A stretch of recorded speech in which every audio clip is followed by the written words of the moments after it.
오늘 하나님 말씀은 호세아서 7장 8절에서 16절 말씀 보겠습니다. 호세아 7장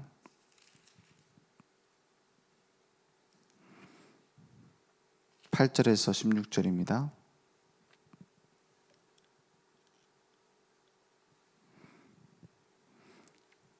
저와 여러분이 한 절씩 돌아가면서 교독하겠습니다. 에브라임이 여러 민족 가운데에 혼합되니 그는 곧 뒤집지 않은 전병이로다. 이방인들이 그의 힘을 삼켰으나 알지 못하고 백발이 무성할지라도 알지 못하는도다. 이스라엘의 교만은 그 얼굴에 드러났나니 그들이 이 모든 일을 당하여도 그들의 하나님 여호와께로 돌아오지 아니하며 구하지 아니하도다. 에브라임은 어리석은 비둘기같이 지혜가 없어서 애굽을 향하여 부르짖으며 아수르로 가는도다. 그들이 갈 때에 내가 나의 그물을 그 위에 쳐서 공중의 새처럼 떨어뜨리고 전에 그 회중에 들려준 대로 그들을 징계하리라. 화 있을진저 그들이 나를 떠나 그릇 같음이니라. 패망할진저 그들이 내게 범죄하였음이니라. 내가 그들을 건져주려 하나 그들이 나를 거슬러 거짓을 말하고 성심으로 나를 부르지 아니하였으며 오직 침상에서 슬피 부르짖으며 곡식과 새 포도주로 말미암아 모이며 나를 거역하는도다. 내가 그들 팔을 연습시켜 힘있게 하였으나 그들은 내게 대하여 악을 꾀하는도다. 16절 함께 읽겠습니다. 그들은 돌아오나 높으신 자에게로 돌아오지 아니하니 속이는 활과 같으며 그들의 지도자들은 그 혀의 거친 말로 말미암아 칼에 엎드려지리니 이것이 애굽 땅에서 조롱거리가 되리라. 아멘. 높으신 자에게 돌아오게 하는 순례자로 우리를 부르셨습니다. 에브라임 하는데 에브라임은 요셉의 아들이죠. 요셉의 둘째 아들인데 그 요셉의 둘째 아들인데도 장자보다 뛰어나서 장자 같은 역할을 맡습니다. 그래서 에브라임이라고 했을 때는 그 요셉 지파를 말해요. 아니 요셉은 언약 가지고 언약의 여정을 가고 요셉 때문에 결국 12지파가 다 살아남은 거 아닙니까? 그 기근 속에서. 그죠? 애굽의 총리가 되고 고센 땅에서 그 비옥한 땅에서 드디어 한 씨족이었던 이스라엘이 민족을 이루잖아요. 그 애굽 땅에서. 대단한 좋은 일을 많이 했습니다.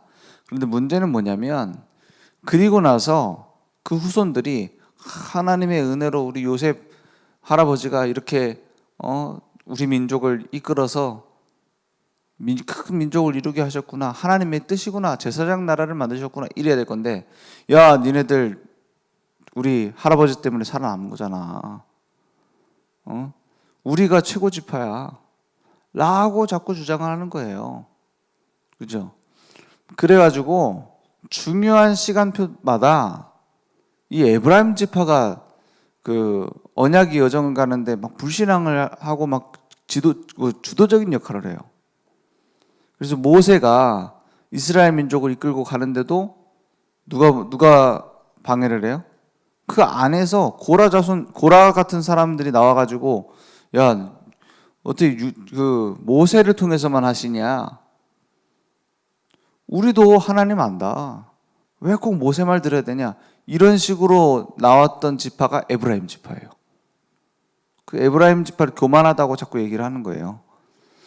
그래서 하나님은 시편 78편에도 보면은 에브라임의 장막을 버리고 유다의 장막을 선택했다. 자꾸 얘기가 나와요. 그 다윗을 선택하는 얘기를 하면서 왜 그러냐? 에브라임 지파가 계속 그런 식으로 틀린 틀을 갖고 있어요. 우리 민족이 우리 할아버지 없었으면 됐을 것 같냐? 막 이런 식으로. 그래서 오늘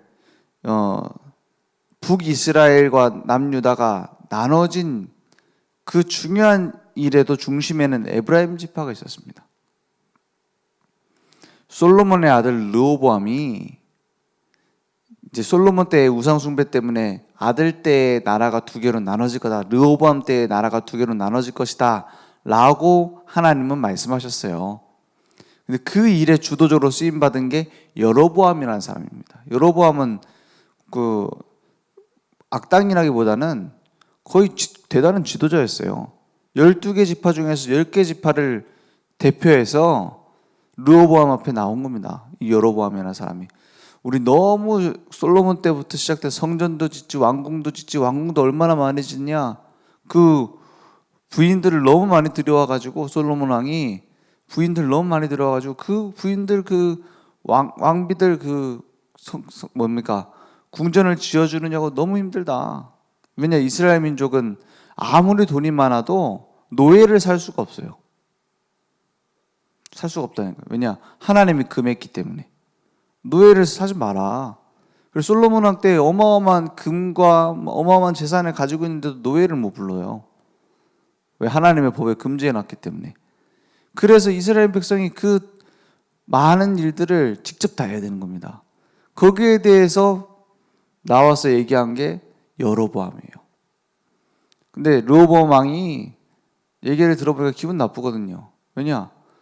최고의 지혜로운 왕 솔로몬 때는 말 한마디도 못하더니 그 아들인 내가 왕이 되니까 당장 불만 얘기하네. 그래서 자기가 그 젊은 신하들한테 물어보니까는 이거는 더 쪼아야 된다는 거예요. 왜? 무시하지 못하도록.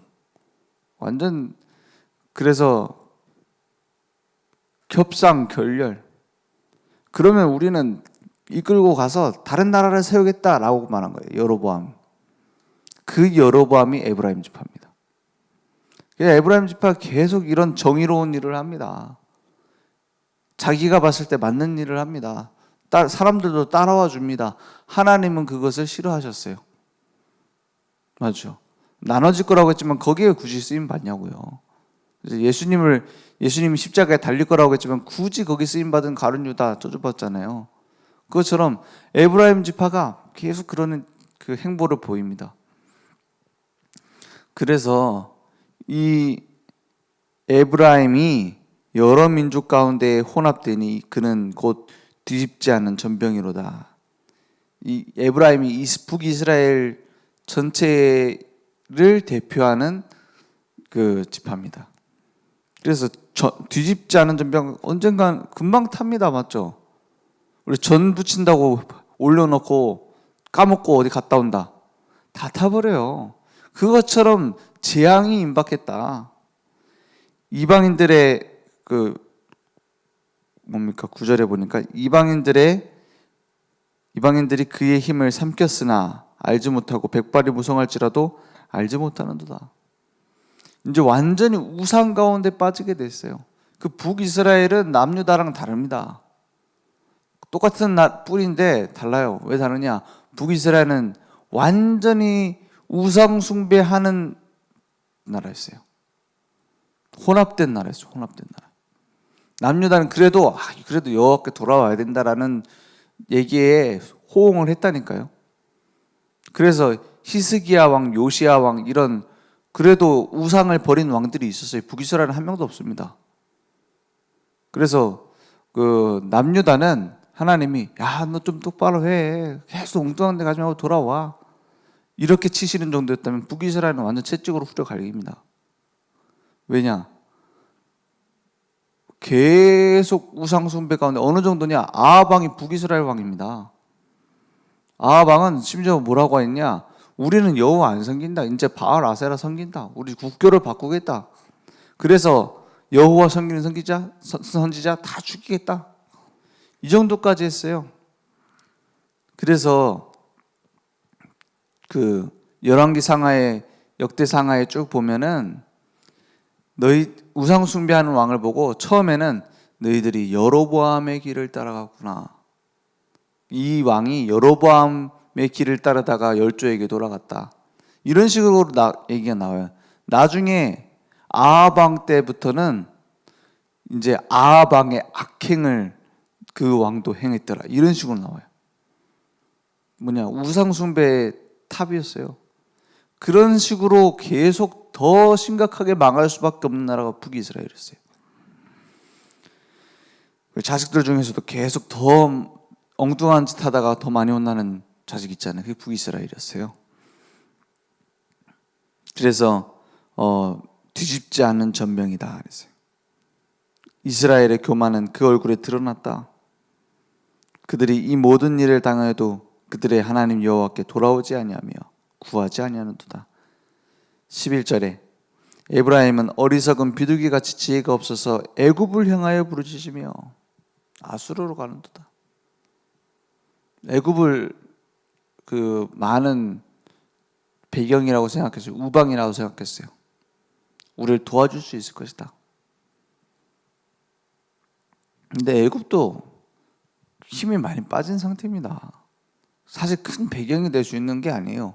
그래서 시대를 분간하는 눈이 없으면은 자꾸 외교도 엉뚱하게 해버린다니까요.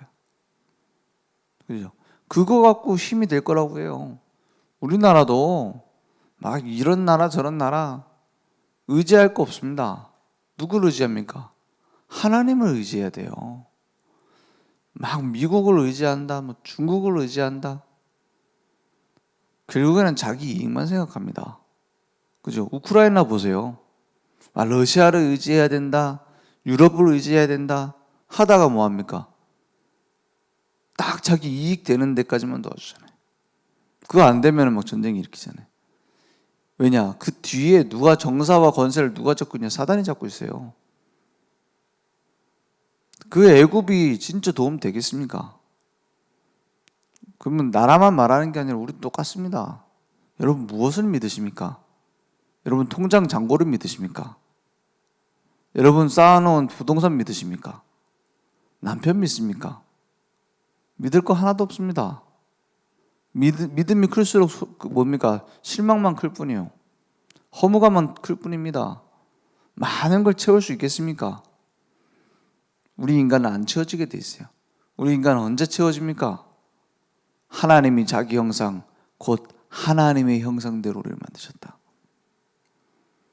하나님과 동행하는 축복 속에 들어와야 만족이 있습니다. 하나님께서 우리 인생에 이렇게 준비하셔서 함께 하시는구나. 여기에 행복이 있습니다. 그 외의 행복은 잠깐입니다. 그 외의 만족은 잠깐입니다. 그래서 우리 아이들하고도 얘기한다니까요. 뭐 얘기하냐? 야, 너 그 장난감 사줘봤자 아무 소용없지. 이러면은 아니야 이럴 거니까는 맞잖아요. 맛있는 거 사 먹어도 그거 만족 없지. 아니야, 먹고 싶어. 이럴 거니까는 얘기합니다. 그 장난감 처음 산 날보다 이틀 지나면은 별로지? 물어봐요. 그러면 그렇다는 거예요. 첫날은 너무 좋았는데 그 다음 날은 좀 덜하다는 거예요. 그리고 또 하루 또 지나면 어떠냐? 그러면 또 이제 뭐 비슷하다는 거예요. 그거 한 달 지난 거, 예전에 한 달 전에 산 거 그 기쁨이 지금 있냐? 없대. 그래, 인간은 만족이 없다. 맞잖아요. 인간은 많이 가질수록 더 만족 없다. 이건 그래야 됩니다. 그리스도를 통해 구원받아 하나님과 동행하는 축복. 하나님이 살아서 지금 나의 삶에 이렇게 간섭하고 계시는구나. 이렇게 역사하고 계시는구나. 그거 볼 때 행복해질 수 있도록 디자인하셨다. 그게 디자인된 거예요. 다른 걸로는 안 채워지도록 디자인이 돼서 그러니까 당연히 안 채워지죠. 마약 채워집니까? 나중에는 더 심각해져 버려요. 처음에는 막 너무 좋습니다. 난 안 해봤지만 좋대요. 너무 좋아요. 그런데 또 합니다. 덜 합니다. 좀 더 많이 해야 돼요. 더 자주 해야 돼요. 그래서 심각해지면 어떻게 됩니까? 나중에는 이제 몸에 심각한 문제가 옵니다. 그래서 지금 제일 심각한 문제가 뭡니까? 후대들에게 음란과 마약 아닙니까? 솔직히 앞으로 오거든요. 막을 수가 없습니다. 막 동성애 막는다. 시대의 흐름이 그렇게 갑니다. 물론 반대하죠. 뭘요? 동성애를 반대하는 게 아닙니다. 동성애를 해도 된다라고 되는 그 사회의 뒤에 있는 그 밑에 깔려 있는 걸 반대하는 거예요. 하나님이 우리를 만드시고 우리를 이끌어 가셔야 되는데 내가 나를 찾겠다. 거기에 대한 메시지가 잘못된 겁니다. 그렇잖아요. 동성애자도 예수 믿어 구원받아야 됩니다. 그렇죠. 동성애자도 구원받을 수 있습니다. 이게 영적 문제이기 때문에 구원받고 치유될 수 있습니다. 당장 동성애 안 고치면 구원 못 받는다. 그것도 틀린 말이에요. 예수 믿어 구원받죠. 영적인 문제에서 시작된 거기 때문에 영적 힘 얻으면 치유되지겠죠. 그래서 치유된 경우가 많습니다. 그래서 이 시대가 영적인 혼란 속에 빠진다는 게 심각한 거예요. 실제 나타납니다. 그래서 시대를 분간하지 못하면 둘 중 하나입니다.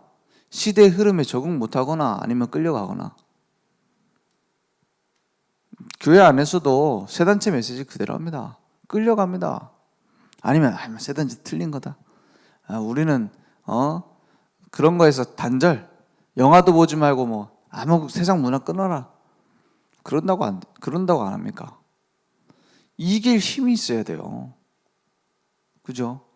이길 힘이 어디에 있습니까?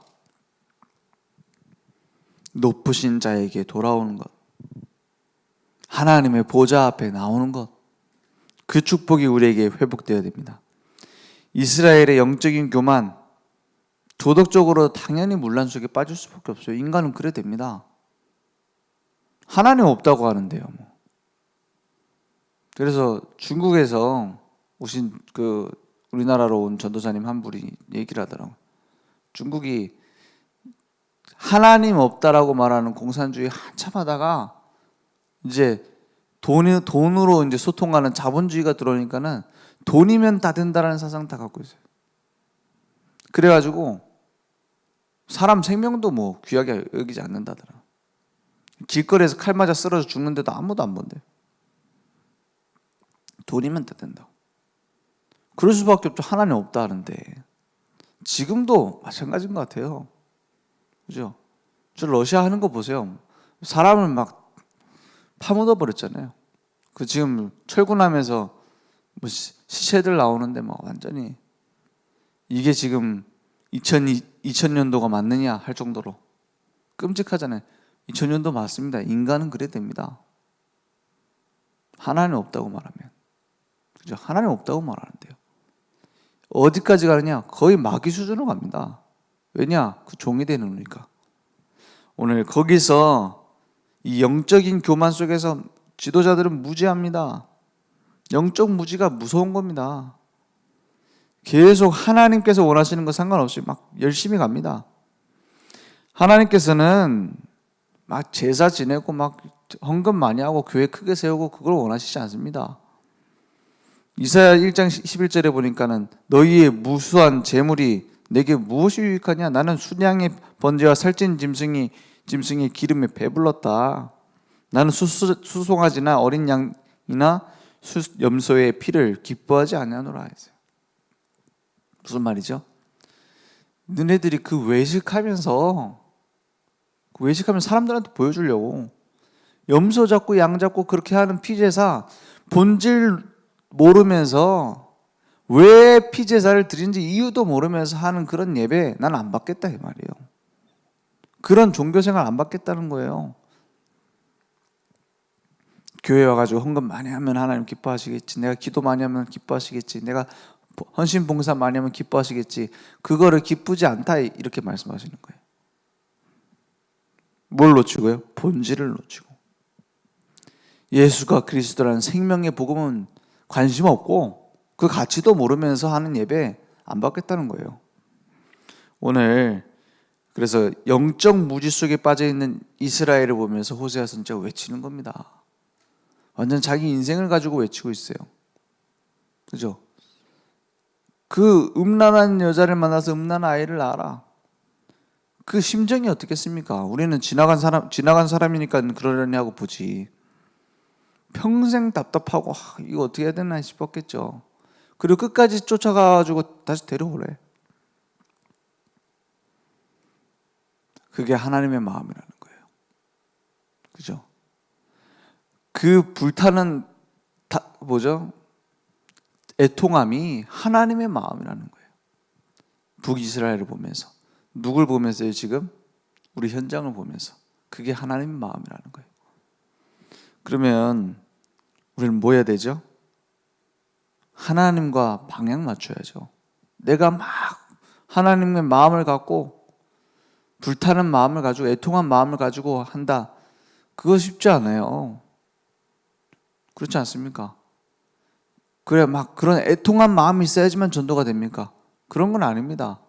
근데 하나님이 그런 마음을 이해하고 우리가 거기에 방향 맞추면 그런 마음도 주님이 주십니다. 그렇죠?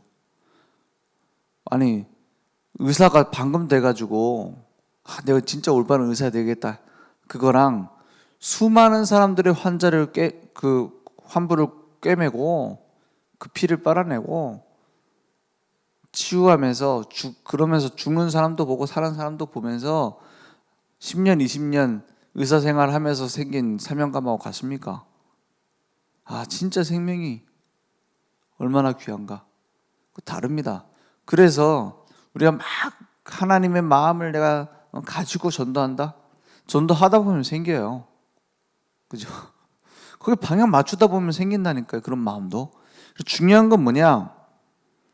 영적인 무지에 빠져 있는 그 사람들을 살리는 하나님의 계획을 나의 계획으로 방향 맞추는 겁니다. 지금 내가 있는 곳에서. 그죠? 지금이 아니면 언제 하겠습니까? 지금 있는 그곳이 아니면 어디서 하면 될까요? 나와 만나는 그 사람들이 아니면 어떤 다른 사람을 만나야 될까요? 하나님은 그곳에 준비해 놨습니다. 그래서 하나님은 교육하시는 거예요. 뜨거운 화덕처럼 뒤집지 않은 전병, 어리석은 비둘기를 그물에다가 잡겠다고 하셨죠. 속이는 활로. 그러니까 하나님께서 우리가 다른 길로 가면은 치시는 겁니다. 올바른 길로 갈 수 있도록. 불신자에게 왜 계속 문제가 있도록 내버려 둡니까? 하나님께 돌아오라는 겁니다. 하나님은 치료하시길 원합니다. 영적인 무지에서 나올 수 있도록, 무감각, 무분별, 무질서 이런 곳에서 나올 수 있도록 하나님께로 돌아오게 하는 자가 전도자입니다. 그래서 우리는 큰 일을 할 필요 없어요. 막 대단한 각오를 한다. 그것도 아닙니다. 하나님이 내게 원하시는 게 뭘까? 그러면 많은 선지자들을 통해서 하신 것처럼 하나님은 역사하실 겁니다. 그래서 전도자의 틀을 갖춰요. 오직 복음으로 새롭게 시작하는 겁니다. 복음으로 시작 안 한 모든 것은 헛됩니다. 왜냐? 하나님께서 함께 하셔야 되니까. 하나님께서 만드셔야 그 집을 짓는 자의 노력이 허사가 안 되는 겁니다. 그래서 모든 삶의 예배의 축복 속에서 시대의 흐름을 보는 플랫폼 역 같은 걸 말하는 거죠. 여기 있어야지 갈 거 아닙니까? 정류장이 있어야지 버스 탈 거 아니에요. 우리가 생명의 복음을 전할 현장을 정해놓고 복음을 전하는데 그곳에 복음 받을 사람이 오는 겁니다. 그래서 우리를 빛을 비추는 파수망대로 전체가 함께 소통하는 안테나로 우리를 부르셨습니다. 그래서 말씀을 정리해라 했어요. 말씀 정리가 뭡니까? 막 성경 66권 막 받아 적고 막 정리한단 말입니까? 말씀 정리는 내 것으로 정리됐다 이 말이에요. 하나님이 내게 이 말씀을 하신 거구나. 기도 정리, 하나님이 내게 이 기도를 원하시는 거구나. 내 결정돼야 돼요. 다니엘이 뜻을 정했다 했습니다. 그것이 내게 있습니다. 전도가 정리돼야 된다. 나의 전도를 찾아야 됩니다. 나를 통해서 하실 전도가 무엇일까? 이거 안 찾으면 신앙생활 안 됩니다. 그래서 말씀, 기도, 전도가 항상 함께 가야 돼요. 내가 말씀 붙잡고 막 내가 깊은 단계 들어가면 전도 되겠지. 내게 원하시는 전도가 무엇일까를 봐야 하나님이 주시는 메시지가 보입니다. 이제 항상 함께 가는 거예요. 막 열심히 전도해야 된단 말이 아닙니다. 전도에 대한 생각을 늘 하고 있어야 돼요. 그죠? 전도에 대한 방향을 다 가지고 있어야 돼요. 그래야 말씀이 구체적으로 성취되어지는 거예요. 호세아 선지자가 북이스라엘을 향하여 메시지를 하니까 하나님의 말씀이 나타나잖아요. 그게 나의 전도였습니다. 호세아에게. 오늘 우리에게도 진짜 세상에 수많은 좋은 것들이지만 진정한 행복, 진정한 생명은 하나님께 있습니다. 그 하나님께로 인도하는 증인으로 우리를 만드실 줄 믿습니다. 기도하겠습니다. 하나님 감사합니다. 지금도 수많은 사람들이 영적인 분별을 하지 못하고 길을 헤매고 열심히 달려가고 있습니다. 그들을 살릴 수 있도록 우리를 부르셨사오니 내게 주신 이 생명의 복음 증거될 수 있도록 주님이 역사해 주시옵소서. 지금은 우리 주 예수 그리스도의 은혜와 하나님의 무한하신 사랑하심과 성령님의 내주인도 역사 충만하신 은혜가 하나님 말씀을 나의 언약으로 붙잡고 나의 24로 하나님께서 준비하신 것을 누릴 우리 모든 전도자들 머리 위에, 그리고 온라인으로 모바일로 함께 예배드리며 하나님의 말씀 성취를 현장에서 확인할 우리 늘 좋은 교회와 그 현장 후대 위에 지금부터 영원토록 항상 함께 있을지어다. 아멘.